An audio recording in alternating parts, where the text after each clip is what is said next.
Hey guys, welcome back to the channel. Max Wardell, Overhead Athletics here. We're going to show some techniques that you can utilize with cups just for general recovery at home. These are not something I like to use in the clinic.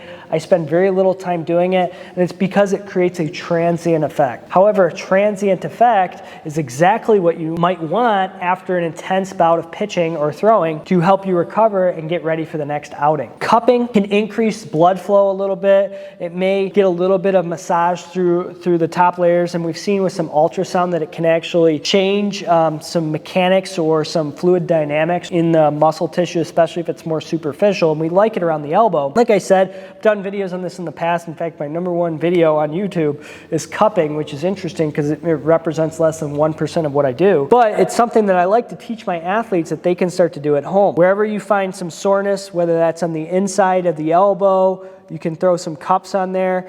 And a little bit of suction can go a long way. I can move those cups around, or I can let them stay stagnant in a place that's sore, track some blood into the area, maybe separate some layers of connective tissue that are laying on top of each other, change how some fluids or move some fluids around a little bit. All great stuff after an intense bout of throwing where we kind of get some inflammation stuck in an area.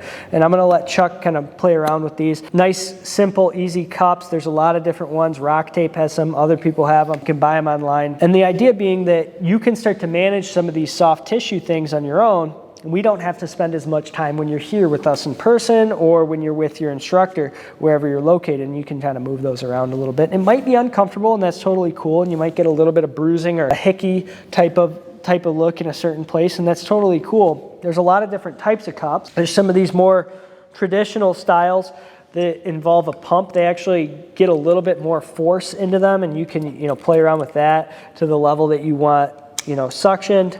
Sometimes these ones are a little less comfortable, but I think they probably work a little bit better than some of these softer styles of cups. But really, we're putting some non-harmful input into the system. Here's one more if you want to throw that bigger one on. Different sizes for different areas. Depending on what you want, you can pop a cup off and move it around. There's nothing too scientific about these cups or that need to be done a specific way. You want to be careful that you don't leave the cups on too long. Usually we do about 3 to 5 minutes, and we don't pump them so hard that it causes a serious amount of bruising. We just want a little bit of suction.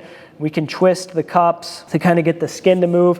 One thing we did prior to putting these cups on is we just put a little bit of cocoa butter on the skin, which allows it to be a little more moist. If you put these cups on dry skin, it's going to be relatively uncomfortable.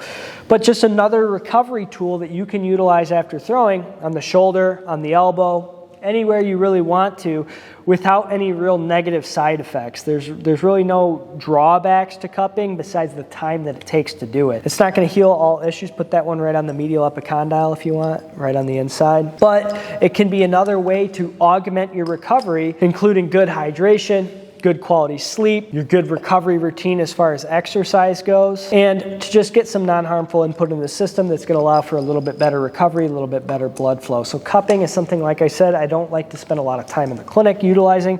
However, I will instruct my athletes on how to utilize it at home so that they can recover faster and get on the field sooner after a bout of throwing, specifically if they're a little sore and have a little bit of muscle soreness after. If you guys like this video, hit the thumbs up. We've done other recovery videos in the past, as well as other videos on how to maximize your performance, increase your arm strength, throwing mechanics, efficiency, or other things on manual therapy that you may be interested in checking out. Subscribe to the channel, and we'll see you guys in the next video.